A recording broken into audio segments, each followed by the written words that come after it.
KPBS On Demand is supported by the San Diego County Toyota dealers, presenting a new 2025 Tundra designed to combine performance and comfort with up to 437 horsepower and 10-speed automatic transmission. See your Toyota dealer, the San Diego County Toyota dealers. We make it easy.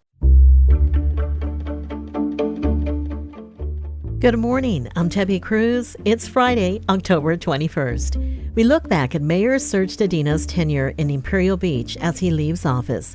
More on that next. But first, let's do the headlines. One-time payments of up to $1,000 are supposed to be filling the bank accounts of millions of eligible California taxpayers. The state said they began sending out the money 2 weeks ago, but the payments have been slow to roll out.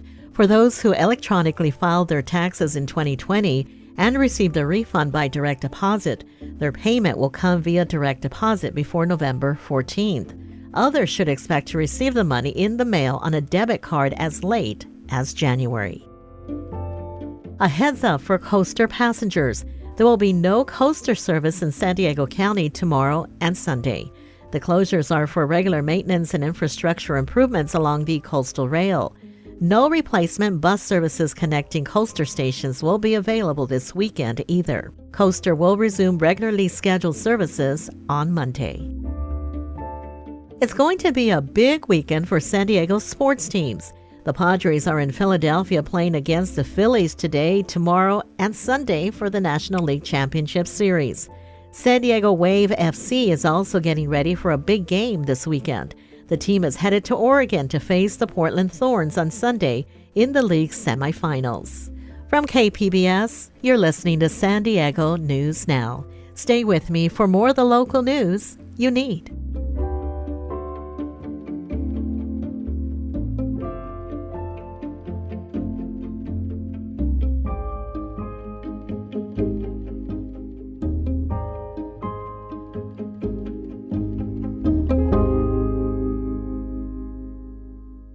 KPBS On Demand is supported by Marrocale Design and Remodeling, helping homeowners with their home remodeling needs. From ADUs to kitchen remodels, room additions, and custom homes, Marrocale Design and Remodeling can help homeowners design and build their dream homes. More at trustyourhometous.com.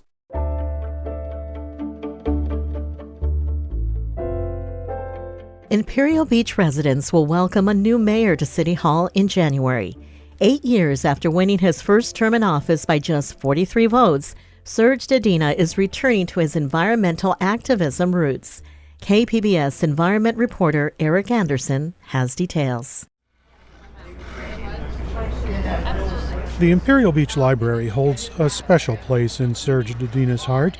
The mayor grew up in the old library, spending a lot of time there. So renovating this building has been a centerpiece of his effort to renovate his hometown. Everybody got it. You don't need to make it fancy, but you need to make it accessible, colorful, warm, and friendly, and a resource for everybody. County officials, businesses, community advocates all brought in and spent millions to turn this community hub into something special. And it helped us fuse everything that we did in Imperial Beach over the last 8 years to really renovate and just restore this beautiful dynamic we have in Imperial Beach of the ocean and the community, and doing things that make the city better for every part of the city. And that's what this is about. Dedina's energy and ability to build coalitions exemplified how San Diego's southernmost beach community changed during his tenure. The library, senior center, and park are a focal point, but not the only measure of success. His community-based coalition building sparked reinvestment in the city. Colorful murals capture the spirit of Imperial Beach. Businesses invested in the beach town's front door. The pier is a fixture, and the surrounding area exudes life. Dedina implored those with resources to invest in the city, not just their businesses. He's been a great voice for the city. Kim Frink is an Imperial Beach resident. Really has been driven to bring attention to the problems that we have in our community. And so he's very much, I would say, an activist mayor. Frink says Dedina's passion for community building and grassroots organizing put him at the forefront of her effort to open a co-op grocery store in a city that didn't have a supermarket when he took office. But there is one issue that dominated Dedina's 2 terms in office. Frink says it's cross-border sewage. It's a serious public health issue and environmental disaster, and it's really impacts people's lives. We have this wonderful beach here. Our kids and our families and tourists should be able to enjoy it every day. And yet, I know in the time that I've been here, the number of days that it's closed has really increased. Dedina has pushed hard to fix an environmental disaster that has pummeled Imperial Beach for both of his 4-year terms. In 2018, the city sued the federal government, and an emotional Dedina took stock. It's been a long fight, and you know what? Me and my kids and our community has been suffering from. Me personally, a very emotional morning for me.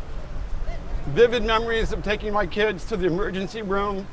We have little kids here. Our kids are getting sick. Our lifeguards are getting sick. And it's been a long road and a really tough fight. And it really meant a lot to me that our members of our community were here to support that. That lawsuit focused attention on the issue. Other South County governments joined, so did clean water groups. Dedina lobbied federal, state, and local officials for a solution as he watched the problem get worse. In April of 2020, he chided public officials for not acting. The river flow in the Tijuana River should be 0 gallons a day during dry weather. Today, it is 60 million gallons a day. That's a minimum flow. The entire sewer system of Tijuana has collapsed, and it appears there are absolutely no efforts underway. The first major break came in 2018 when $300 million was included in the USMCA trade deal. Dedina lobbied officials at all levels of government. By November of last year, federal officials crafted a $630 million plan to deal with the issue on both sides of the international border. Earlier this year, Mexico promised to add $147 million to fix Tijuana's sewage issues. A solution is finally in sight. Indefatigable. David Gibson is the head of the Regional Water Quality Control Board. Never ceasing, constant. And that's what I think that's took. This issue has been going on for a very long time. So what was different about it now? I think Serge offered that kind of perspective to elected officials in Mexico, as well as in San Diego and California and Washington, D.C. Gibson says Dedina's drive and passion for a safe place to surf off the coast of Imperial Beach fueled the change. It finally has the South County beach town in reach of reopening ocean waters for recreation. And Dedina says the journey was uniquely Imperial Beach.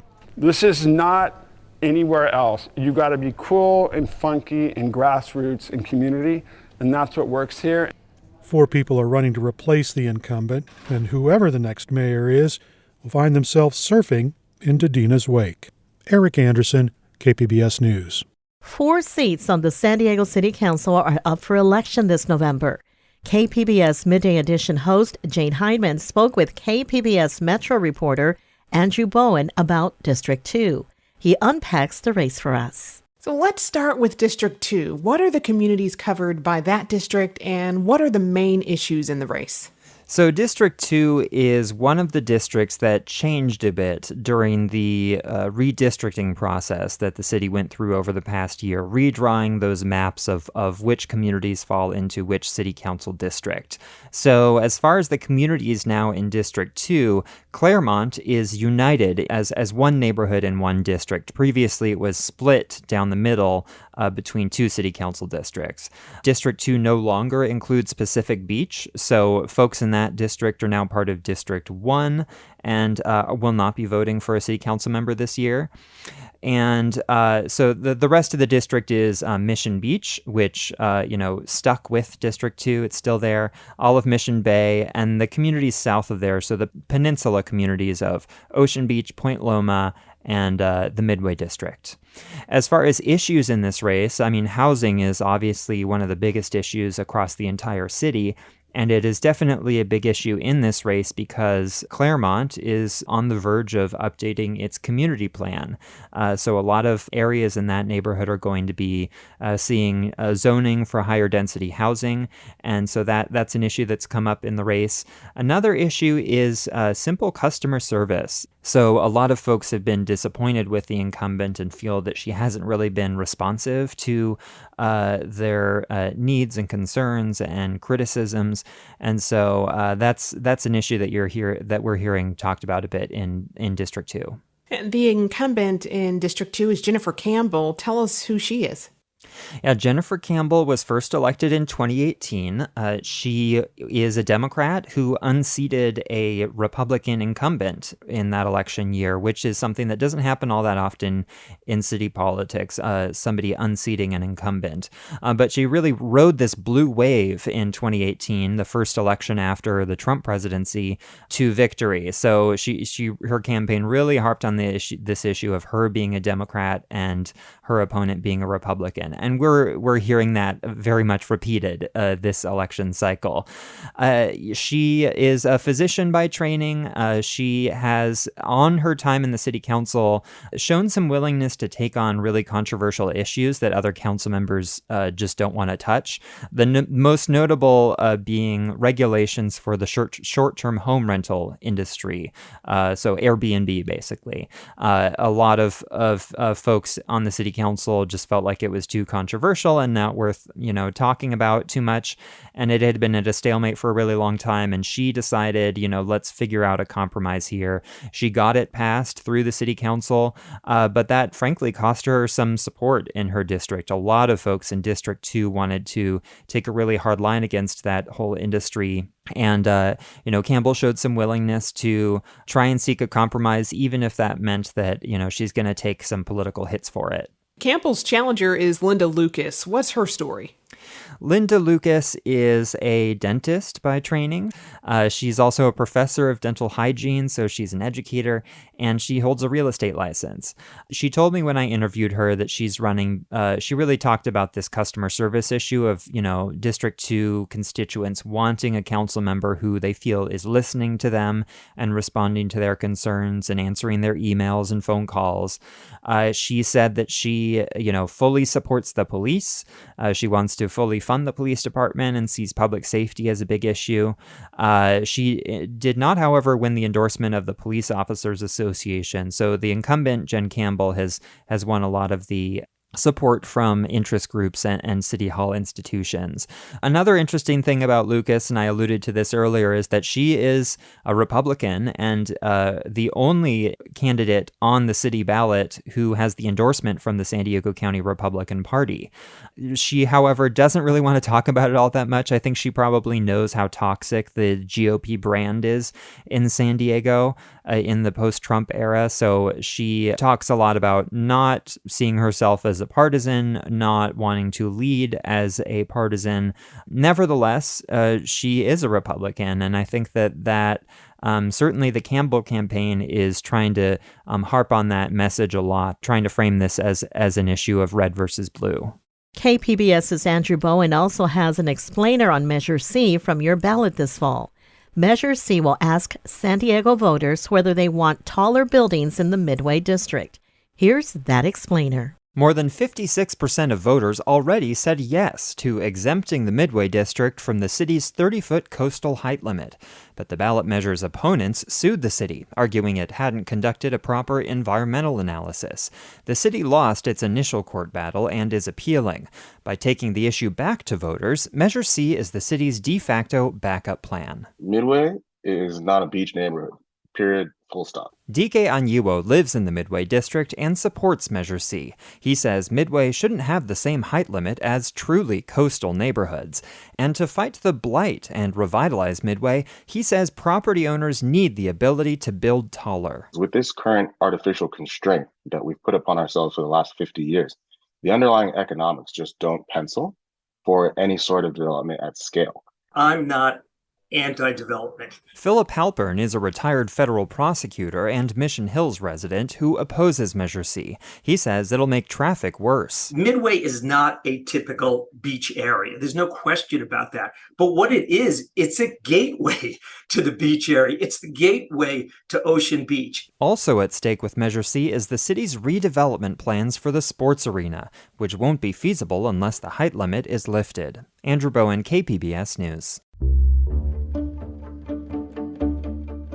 Coming up, we have some weekend arts events worth checking out. We'll have that and more just after the break. Stay close.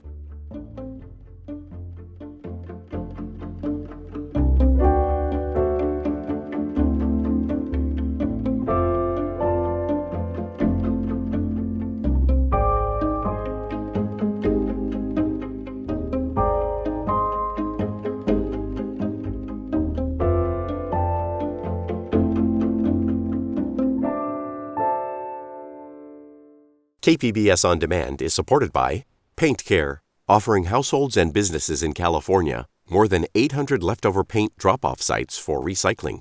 Quantities of 100-plus gallons of paint may qualify for a large volume pickup. Learn more at paintcare.org.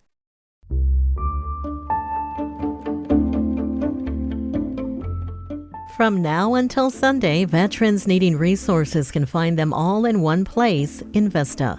KPBS North County reporter Tanya Thorne tells us the details. For the 6th year, North County Veterans Stand Down brings resources to Green Oaks Ranch in Vista. Free clothes, food, dental and eye exams, legal aid, and overnight stays are some of the things available.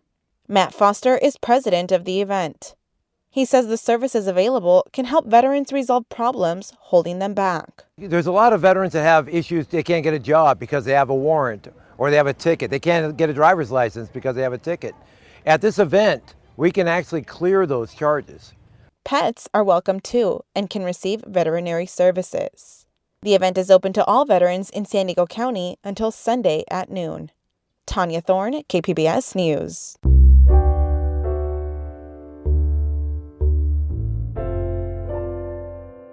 Over 17 million earthquake drills were held across America yesterday for the Great American Shakeout. One of them happened at Kate Sessions Elementary School in San Diego. KPBS reporter Kitty Alvarado got to learn some important information on how to stay safe from a class of third grade students. Just your typical day inside Mr. Romo's third grade classroom at Kate Sessions Elementary School in San Diego. But it's October 20th, and in just a few seconds, it will be 10:20. What's that bell? What are you guys do? On this day and time, 9.6 million people across California are practicing what to do in case of an earthquake after students drop cover and hold on. Shut the door. Go. Once the drill is over, they come back to the classroom, where students are eager to talk to Mr. Romo about the drill. 8-year-old Sebastian Albert Marchetti says while he knew what to do, I was pretty emotional.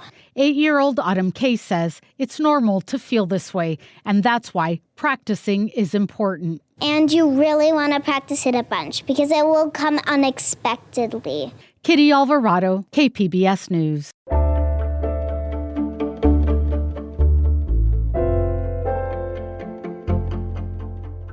Filmmaker Todd Field has stated that he wrote Tar specifically for actress Cate Blanchett, and if she had turned down the role, he would have shelved the project. KPBS film critic Beth Accomando says, fortunately, Blanchett accepted the role. I love movies about unsympathetic characters. Give me a Rupert Pupkin or a Daniel Plainview over a Maria von Trapp or Forrest Gump any day, which is why I love Todd Field's Tar, in which a riveting Cate Blanchett plays an arrogant but breathtakingly talented conductor named Lydia Tarr. You cannot start without me. See, I start the clock. The film opens with Tar at the pinnacle of her career and then lets us watch her life unravel. It's an elegant, intensely detailed character study of an artist entirely consumed by her passion for music and her determination to get what she wants, no matter the cost. It examines what drives Tar and what an artist like her can survive on. It's a detached, unflinching portrait that never tells us how to feel or think about Tar, about allegations that arise, or whether we're to interpret the end as a punishment, a tragedy, or perhaps proof that all she needs is music, no matter what kind or who's listening. I love a film that consumes us with a complex character and then abandons us in a darkened theater to contemplate what it all means. Tar is as ruthless, brilliant, maddening, thrilling, and stunning as its protagonist. Beth Accomando, KPBS News. And before you go, we have some weekend arts events worth checking out, thanks to KPBS's Julia Dixon Evans.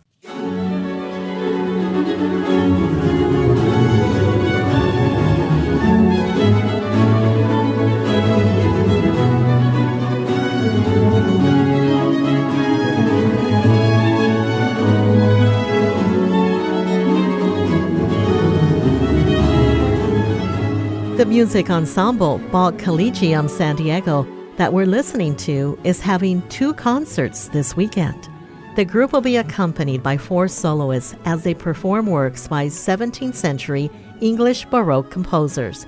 The first concert is at 7 p.m. tomorrow at All Souls Episcopal Church in Point Loma, and Sunday's concert will be at Saints Constantine and Helen Greek Orthodox Church in Cardiff at 7 p.m. Plus, there's a visual art exhibition happening outdoors this weekend.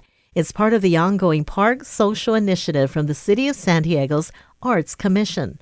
The exhibit is community photo lab called Floating Photo Studios. Attendees will fly a camera kite and snap an aerial photo. At the end of the project, the photos will become a community archive that will be distributed to all the participants as postcards. It's happening tomorrow from 2 to 5 p.m. at Hilltop Community Park in Rancho Peñasquitos. You can find more details about the arts events mentioned and more at kpbs.org/arts.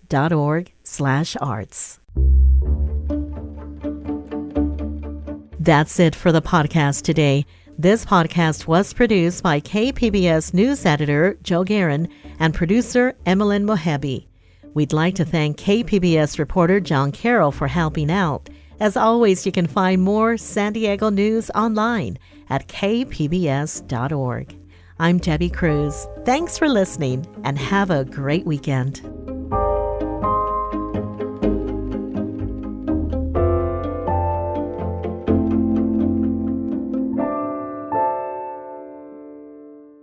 KPBS On Demand is supported by Fleet Science Center's newest exhibit, Survival of the Slowest. See firsthand how nature's smallest, slowest, and weakest creatures can not only survive, but thrive in the wild. Open May 24th through September 1st. Learn more at fleetscience.org.